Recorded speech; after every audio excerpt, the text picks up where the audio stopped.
talking about chakra systems and the elements and balance and how the body works and all kinds of great things. So one of the things you mentioned was the mind-body connection and how that affects our health and us in general. Can you explain in general what the mind-body connection is? This is such a vast topic and such a personal and favorite topic of mine. So thank you for asking. Thank you for being on the show with me and engaging in all these conversations. So, I mean, I seriously mean it. So mind, body, if people knew that their thoughts create their reality, there is a saying, thoughts become things. What you think, you create. And people have said that like, oh, so if I think of something, I can have it. I'm like, yeah, if you think of something, you can have it. There are two parameters that will restrict you or free you. And one is time and one is space. Let's say you want a fan, okay, a ceiling fan, you want a fan. You tell the universe, dear universe, I need a ceiling fan. You don't have to do anything about it right now because you made a request, the universe heard you, and depending on the intensity of your request, you have been put in that order list. And whenever it is your time, you will have it. Maybe you ask for a ceiling fan in summer and you get it in winter. Maybe you ask for a lover in this lifetime and the lover shows up in another lifetime. Anything is possible. But when you ask for something, your wish has been heard, and don't be a nag and you will get it. So this is the positive manifestation. Now there's also negative manifestation. Most of the times when my clients come to me and they say, I want to be skinny, happy, and rich. I mean, that is the bottom line. We all want to be skinny, happy, and rich. And we ask them, like, okay, tell me about being skinny. And why is it that you want to lose some weight? Nobody says, I want to be skinny. They want to lose weight, let's say. And they say, because I don't want to be fat. I don't want to be old. I don't want to be sick. I don't want to look ugly. So the whole list was, I don't. It was all negative. And the human mind does not know the difference between fantasy and reality. The human mind sees things just the way it is. Like spinach is just spinach. It's not good or bad. Whether you like it or don't like it, it's a different story. But spinach is just spinach. It's an object, you know. A place is just a place. You not liking it and you liking it has got to do with your own internal representation.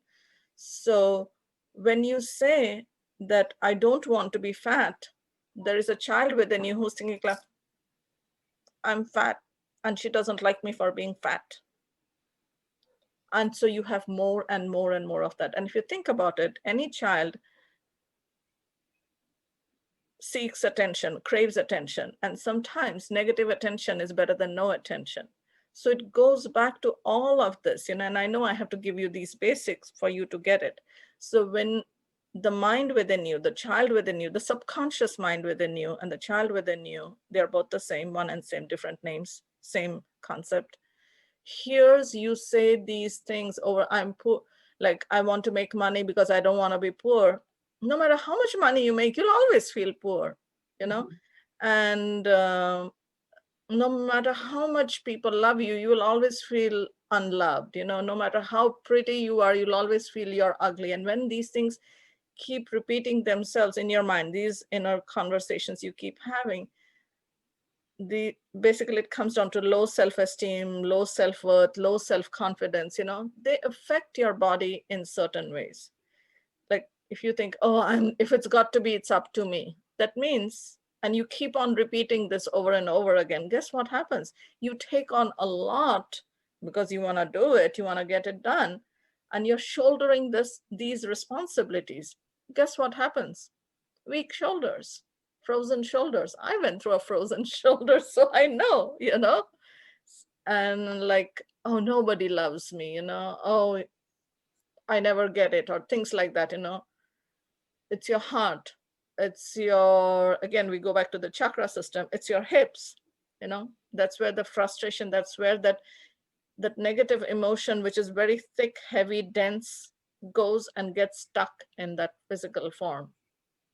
And like when somebody says, he died of a heart attack, he died of a broken heart. He did not feel loved enough. Heart chakra wasn't fully open or broken. So things like that.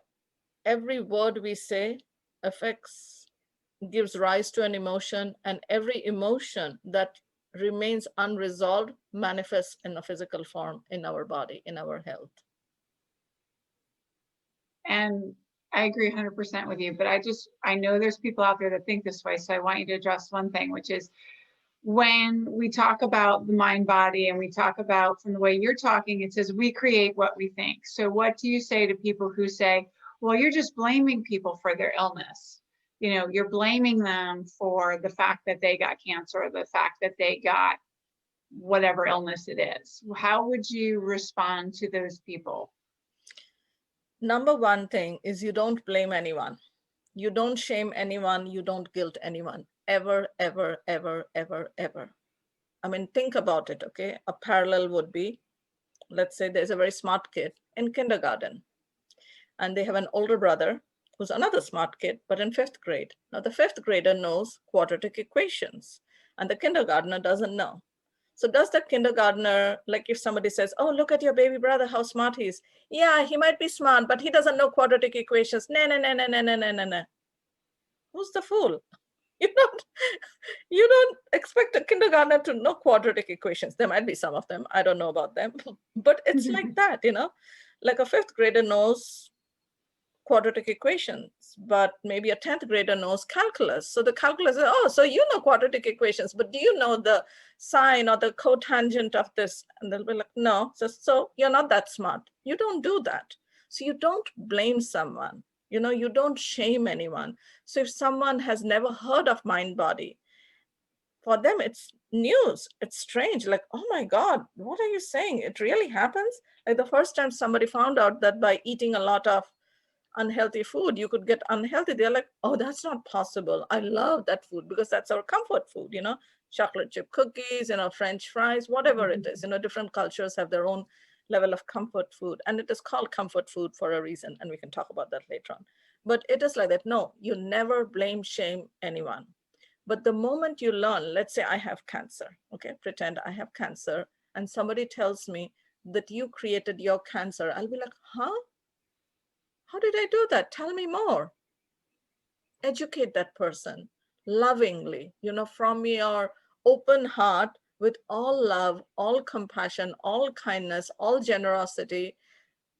Hold the person, bring them into your energy field and talk to them and let them know that this really happened because of past choices that they created, but they are not a victim. They don't have to live with this and die with this. There is help. So of course, do what your doctor says. Now that you have this, you need the surgery, you need whatever it is, but you also need complementary medicine. So you need the quick fix so the cancer is removed out of your body, but you also need energetic work, holistic work that helps you heal and go through the trauma, not only of cancer, but also of the surgery and the other ill effects of modern medicine.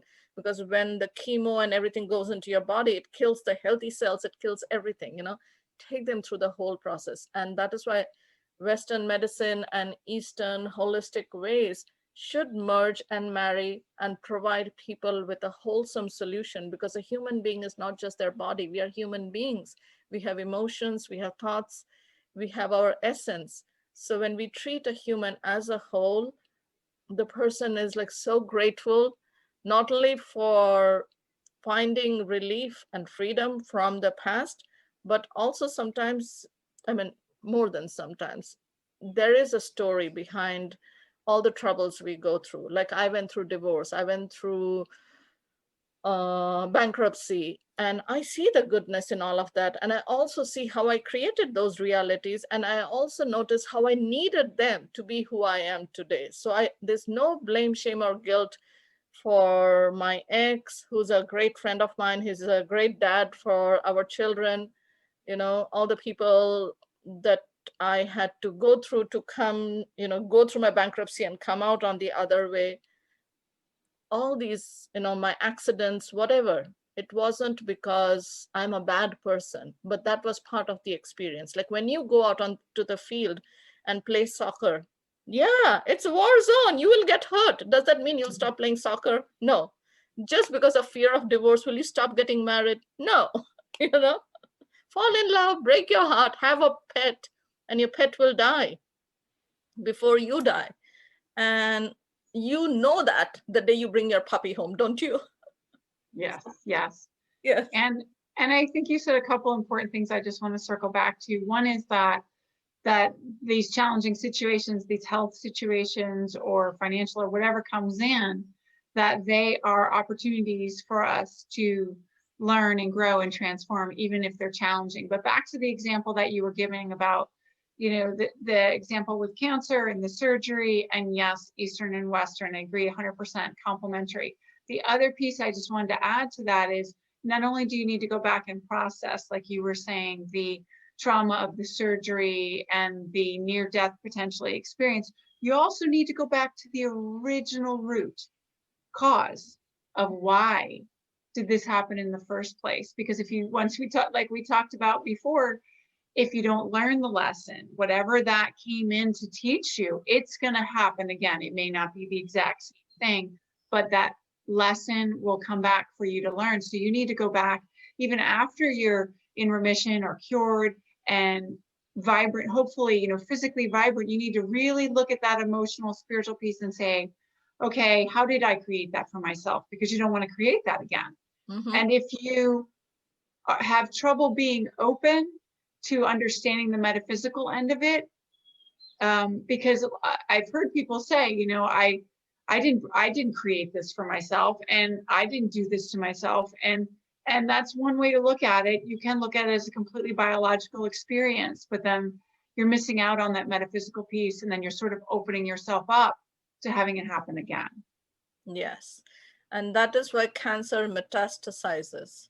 That is why, a woman has cancer in her right breast, and she removes the right breast, goes through chemo, everything is fine, but every month she goes for her check, and now it shows up in the left breast. It goes to her lungs, and then there are some people who have cancer all over their body, their entire body, and I was like, I can't even imagine what this person is going through. And sometimes people just go through this acceptance, okay, this is my life, and they are going through their own internal work and then preparing for their ascension, just leaving the earth planet, but their family that they are leaving behind, and everybody's living with this thing like, oh my God, he died of cancer.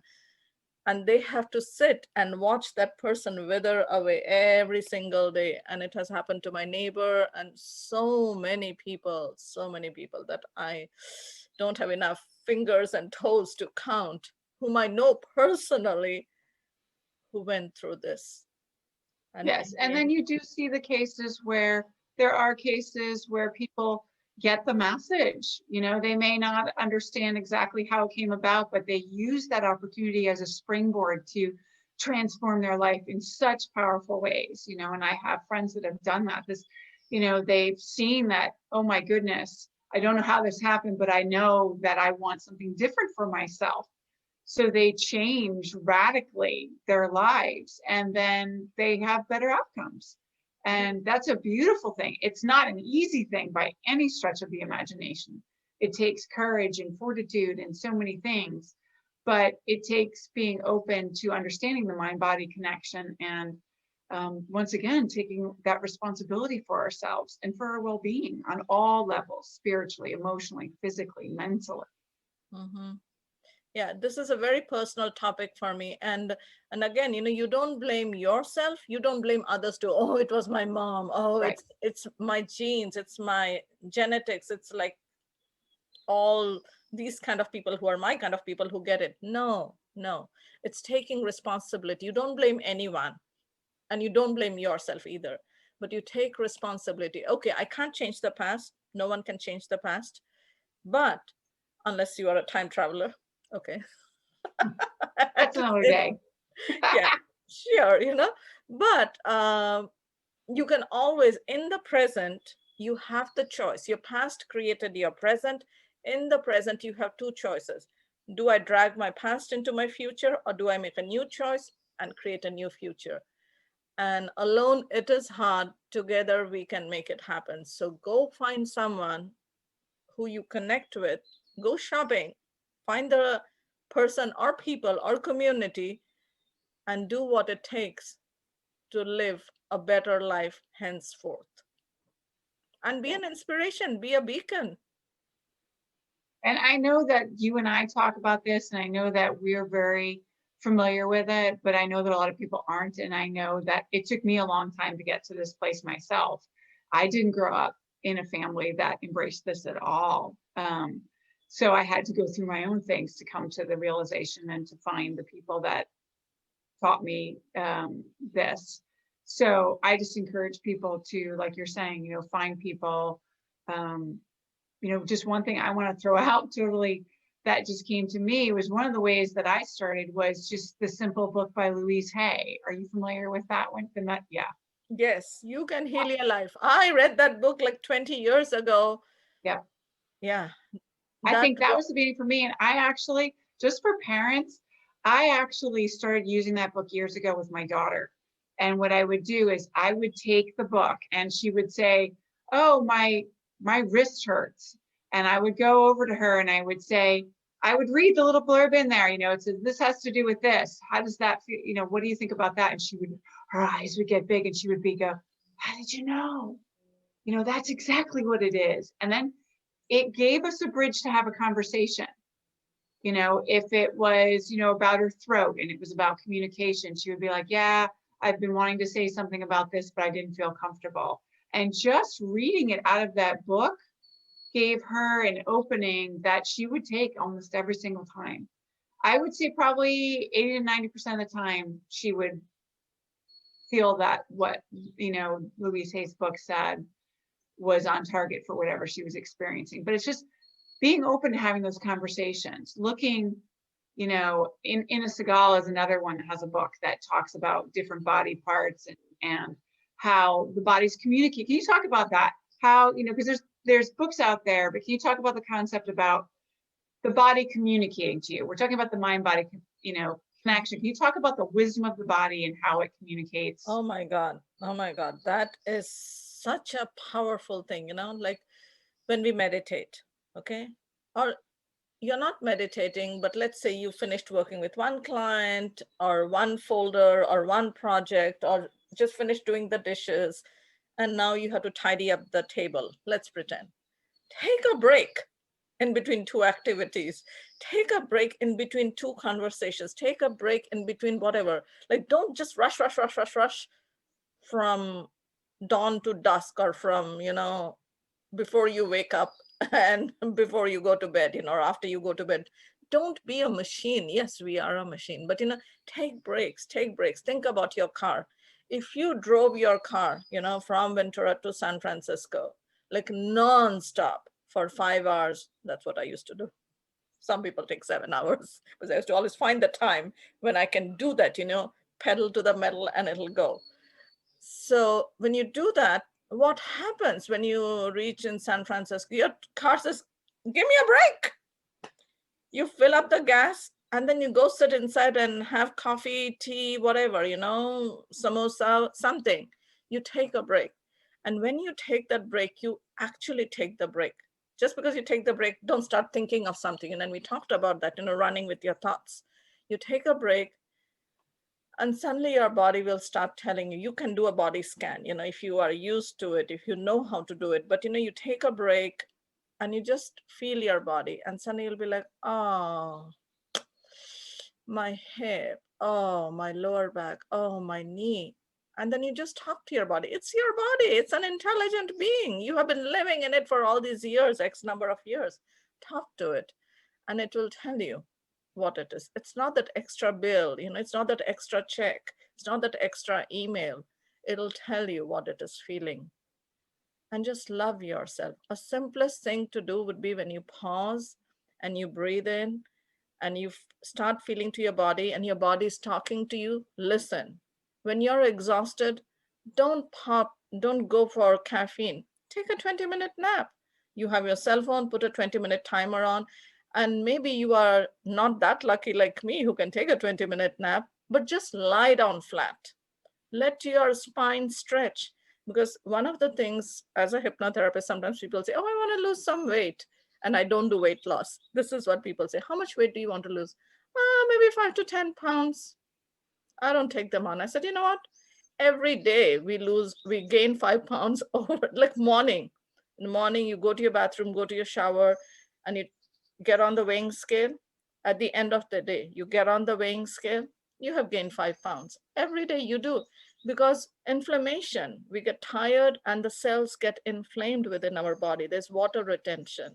So anyone who wants to lose 5 or 10 pounds, I don't work with them. And when people say, I want to lose 50 pounds, I'm like, how did you get to be 50 pounds overweight? No, I can't work with you. You have to work with someone else. So it is like that, like you sit with your body. Don't reach out for coffee. And this is what happens to your spine. It gets squished because between two vertebrae, you have a disc. And the disc is a water sac. It keeps getting squished, squished, and squished. And there are nerves that come out of the vertebrae. They get pinched because if everything is getting squished, they're getting pinched. When you lie down, next morning when you wake up, you're always a little bit taller than when you went to sleep. And if you don't believe me, measure yourself, your height in the morning and measure yourself at night. You will be a little bit shorter. But if you sleep, if you lie down flat on your back, you give time for all those sacs to decompress and for you to come back to your original height. This is true. So yes, let's just go back a minute. I know that you're usually when you do a body scan, it takes a lot of time, but can you walk us through a short version just to give people an idea of how they could do it themselves at home to reconnect? Mm-hmm. And, if you're watching this, do it along with us. I'm going to play. I'm going to do it. Okay. You can walk me through it, Keya. I'll do it. I'll be the guinea pig. Just Okay. walk us through it so that people get a sense of what they could start to do for themselves when they're taking that lovely break that you just pointed out. They can do it laying down. They can do it a lot of different ways. I'm going to do it sitting so that I'm still present on the camera with you. Yeah. But can you just walk people through so they get a sense of how to do a body scan, even if we do it sort of faster than you might normally do it? Mm-hmm. Yes, and you can do it sitting. You can do body scan sitting. Just don't do it when you're driving. Okay, that's not the time to do body scan. But you can do it standing. You can do it, and if you're standing, then your feet should be hip distance apart, not butt distance apart, but hip distance. So your hip flexors, your shoulders, and your ankles are parallel to each other. You can do it standing, but lie down. If you have the luxury, or you can sit and do it. And I will speak, but normally you don't have to speak. When you do it on your own, you don't have to talk. So just close your eyes and just sit, and you can rest your back. You can lean back. If you're on a couch or sofa, you can just rest, relax, and close your eyes. And let's take a few slow, long, deep breaths. Okay, breathing in, holding it in, breathing out, and pause. Breathing in again, hold, breathe out, pause. Breathe in again, hold, breathe out, pause, and one last time. Breathe in, inhale, slow, long, deep, hold, and breathe out. Exhale, slow, long, deep. And you can exhale with your mouth or your nose, either way is fine. And now you can start with the top of your head or the bottom of your feet. Decide what you want to do and do it that way. But today we will do from head to feet, okay? So just focus on the top of your head and just notice. Coming down to your forehead, and pretend there's an imaginary circle around the front, the right side, the back, and the left side. Now coming down, eyebrows, your eyes, your nose. Coming down to your mouth, the back of your head, your cheeks. Just notice. Just notice. You don't have to do anything, just notice. And keep account of it. Just remember, and you will remember. Coming down to your chin, your jaws, your ears, the back of your head, your neck, and extending along the top of your shoulders all the way to your shoulder joints, your throat, taking your attention to your right arm, upper arm, your right elbow, your right lower arm, the front and the back, the right wrist, the right palm, fingers, the pinky, the ring finger, the middle finger, the forefinger, the thumb, the back of your hand. And now slowly bringing your attention back to your left shoulder joint and scanning your upper arm, left arm, your left elbow, your left lower arm, your left wrist, your left hand, your left palm, your fingers. Again, your pinky, your little finger, that is, your ring finger, your middle finger, your forefinger, pointing finger, and your thumb. And slowly coming back up. Now taking your attention to your chest, to your abdomen. Feel within your body. What do you feel? Something. Is your body holding on to a message for you? And now that you're paying attention, it is speaking. Just listen. No judgment. How did this happen? When did it happen? Doesn't matter. Just notice. Your back, your upper back, between your shoulder blades, your middle back,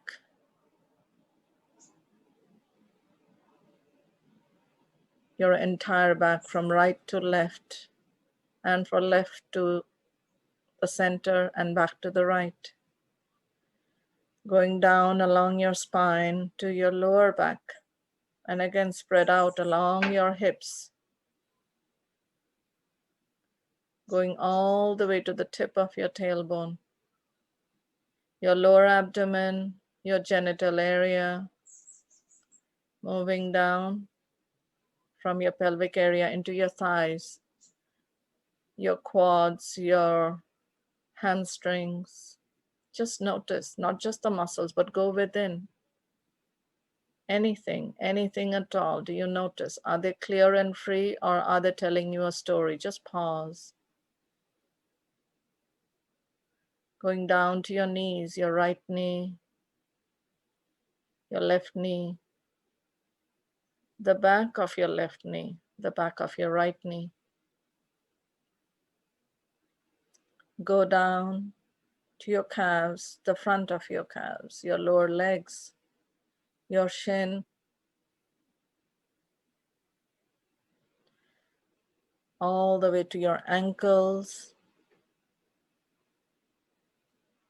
your heels, your feet, the top of your feet, right feet, your left feet, the bottom of your right feet, the bottom of your left feet, your toes, your toe tips. And if you remember one or two or more parts of your body that was talking to you, Kimberly Ann, since you're the guinea pig, you will tell me what were those body parts. And let's try to go. Okay, my jaw, and then the right side of my neck, sort of down that area where the lymph gland runs. It's your throat chakra. You're not able to speak your truth yet completely, with purpose, with passion. You might be afraid that you will be judged, you will be misunderstood, you will not be heard. And the right side has got to do with money. It has got to do with logic, your finances, your reasoning. Somebody in your life may be doubting your intelligence. The things you say, they poo-poo it. They don't validate you. You feel unheard. All true. I could go deeper, but I won't. Any other part of your body? Well, so it was jaw and there, and I'm trying to think if there's anything else. No, but one of the things that I really did like that you said was when you said, is it clear or is it telling you a story? My body really liked that. Like it was, oh, we're clear and that's okay. And then some places have stories, you know, so it was interesting. Yeah, and jaws also have to do with the structure, you know, like maybe you want to sing a song, maybe you want to read a poem, you know, these nice soft things, you know, and maybe you're not giving time to indulge in the beauty and the softness. I know you are a young mom with young kids, so it's a lot of responsibility for you to step back and just indulge in those sweet nothings of life. But that was a wonderful practice, you know, that people can do pretty much anywhere. You know, you could do that on a plane, you could do that in a car when you're not driving. Yeah. And it really does, it kind of goes back to almost everything that you've said, as far as not only the mind-body connection, but the rebalancing, rebalancing the system, the chakra system. But okay, for people that don't have the blessing of you sitting across from them right now, when you go through the body scan, so if I'm doing it and you're not there, I go through the body scan and I sense tension or something, and maybe I get a message, because I know for me, sometimes I'll get messages that are pretty clear, but sometimes I'll just feel a tension from a body part. What would you say I do at that point, besides acknowledge it and observe it? Yes, I was going to tell you that. So again, do that 1 minute meditation. Okay, you can do that 1 minute meditation. That'll work. And the other thing you can do is, you know, there are a couple of things. Shall I give one solution or two solutions?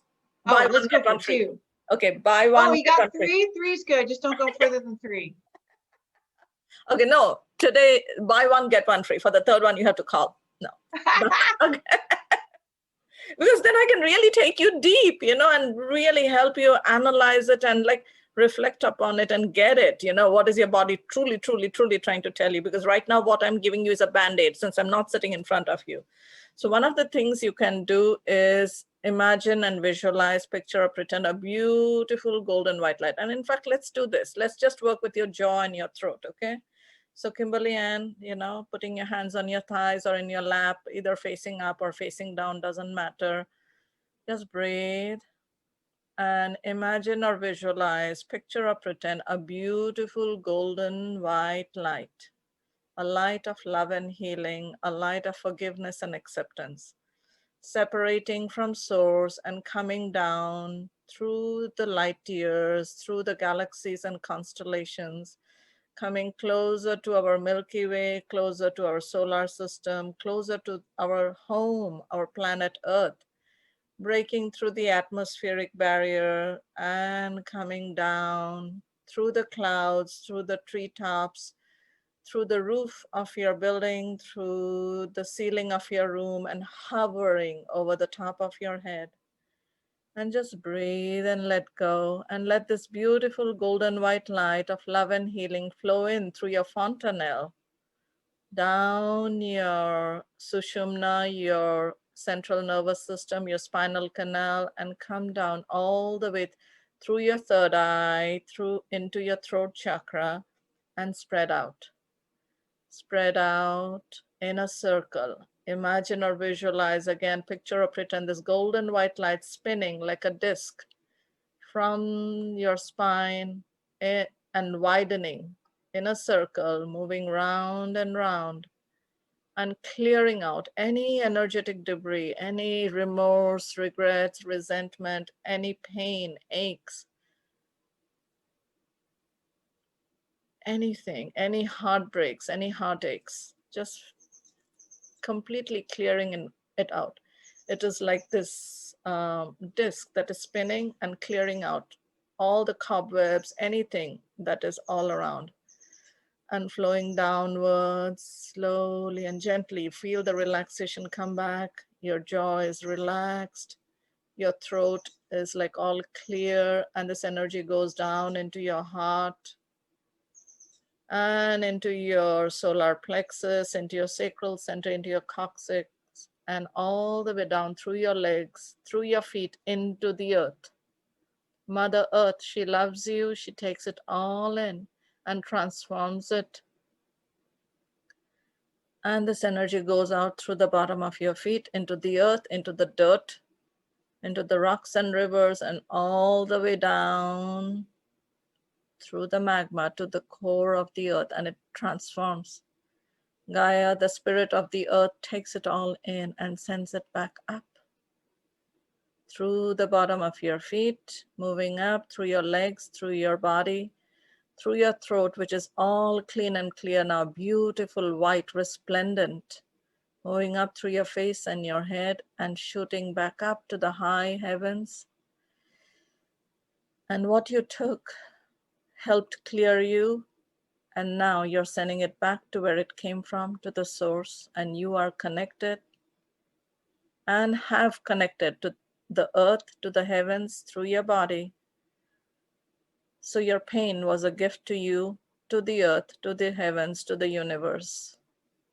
And when you're ready, slowly open your eyes and let me know, how does your throat feel? How does your jaw feel? As soon as you started talking, before you even had the light coming from a distance, I could feel the energy going this way across my jaw before it even, so that cleared very quickly. This was a little longer, and this is a lot lighter, but I can still feel a tiny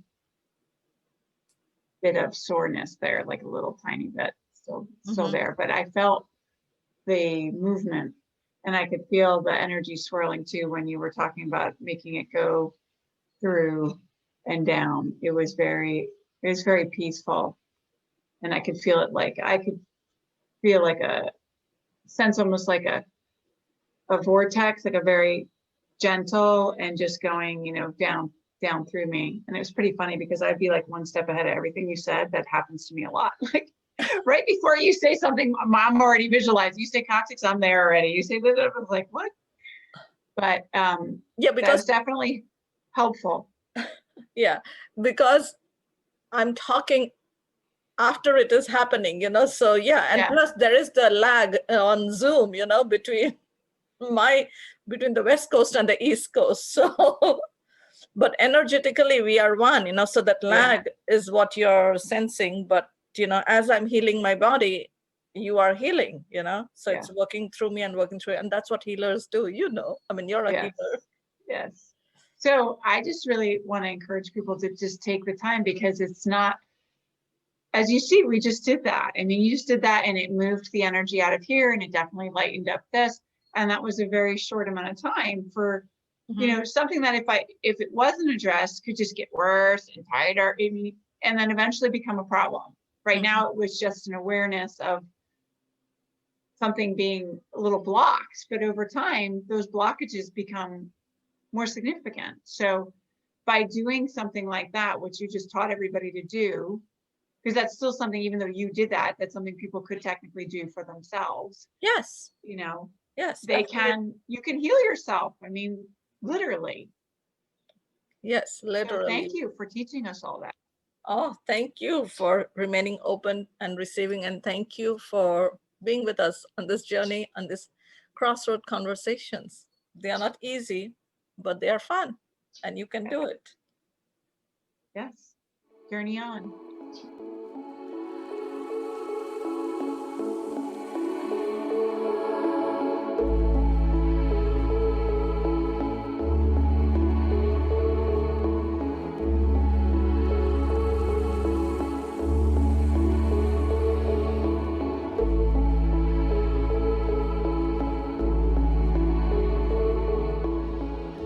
Could be anywhere I with you, sharing our healing hearts, our hope and our truth.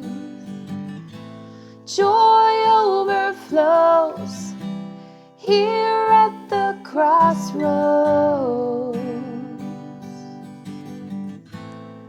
Here at the crossroads. Oh,